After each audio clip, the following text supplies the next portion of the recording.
Sa pambabasag ng side mirror ang gitgita ng SUV at closed van sa Santa Mesa, Maynila. Nasa frontline ng balitang yan si Ian Suyu.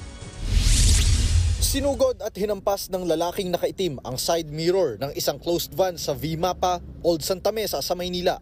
Pagkatapos basagi ng side mirror, bumalik na ang driver sa sinasakyan niyang SUV at umarangkada. Binuntutan siya ng closed van hanggang sa huminto sila sa stoplight. Hindi na nakuna ng mga sumunod na eksena dahil umalis na rin ang sasakyang may kuha ng dashcam. Ayon sa Manila Police District, sa G. Araneta Avenue pa lang ay nagkakainitan na ang mga driver ng SUV at closed van. Inaalam pa raw nila kung bakit nauwi sa basagan ng side mirror ang insidente.